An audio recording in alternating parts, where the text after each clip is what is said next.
UFC 303 with Conor McGregor vs Michael Chandler as the main event will be the highest grossing UFC pay-per-view of the year, and may very well also be the #1 card across all combat sports. Conor coming back is a huge deal, and he is still the biggest megastar in the UFC. I mean, I'd argue he's the only real megastar in MMA. I know that the UFC will carry on setting up successful events with or without Conor's involvement, but it's ultimately good for the sport if he's around. He brings mainstream eyeballs, he brings the most profit to the UFC, and a Conor McGregor fight week is something special.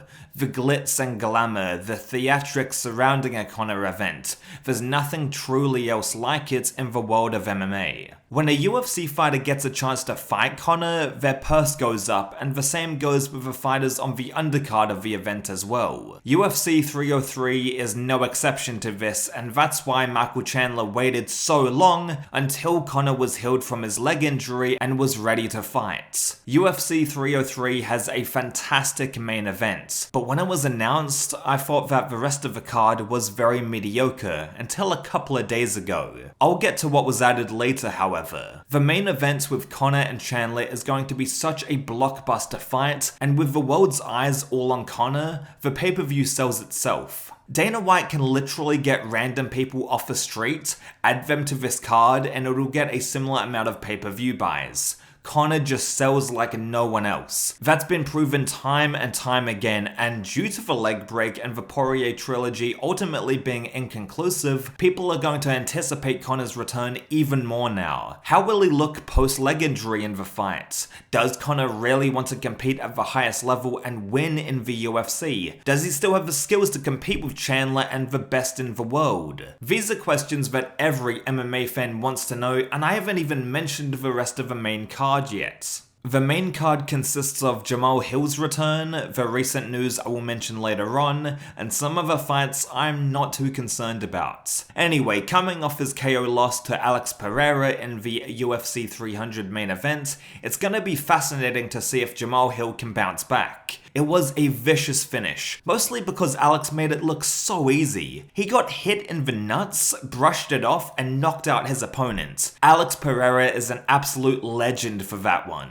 Still though, Jamahal's fight against Carlos Ulberg on UFC 303 has me intrigued. Ulberg is ranked 11, but he is a bit of a knockout artist with 7 of his 10 wins coming by way of knockout, so stylistically we should be in for a good scrap. That's the co-main event of 303, and until a couple of days ago, as I said, the card didn't look that promising at all. However, Ian Garry vs MVP of all fights recently got announced, and this card instantly got more stacked. No matter what your opinion is on Ian Garry, you still want to see him fight. Whether to see him win or lose is up to you. The bottom line is, he has fluid technical striking, and he's going up against another very slick striker in Michael Venom Page. I feel like this is going to be a real chess match, and although I think it'll end in a decision, it's going to be a great 15 minutes. I think this fight will be similar to Israel Adesanya versus Anderson Silva. Both guys had a point to prove coming in, and the fight looked like a fucking Mortal Kombat game at times. Izzy and Anderson were taunting each other, playing up to the crowd, and the whole fight was a spectacle. You had the stand-up veteran in Anderson Silva and the young prospect at the time with Adesanya. This is identical to MVP and Ian Garry. Coming off of fairly decent opponents, but no one that has really tested him yet,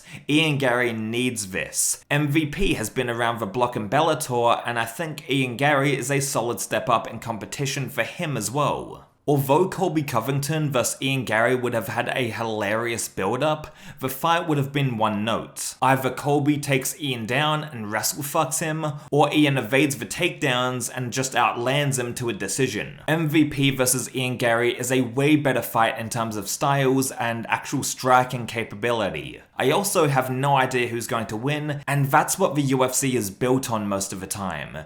Truly 50-50 fights. Ian Garry vs MVP is a great addition to the card, and for Ian to be fighting alongside Conor McGregor is pretty sick. You can have whatever opinion you want on Ian Garry. I think he's fine, maybe a little annoying, but a great fighter nonetheless. Anyway, no matter how you feel about him, Ian being on the same card as his idol is a real cool full circle moment. And I'm glad he is, because he's one of the few saving graces of the main card. That's the truth of the matter. UFC 303 now should be worth watching all the way through, as opposed to just waiting for the Michael Chandler walkout.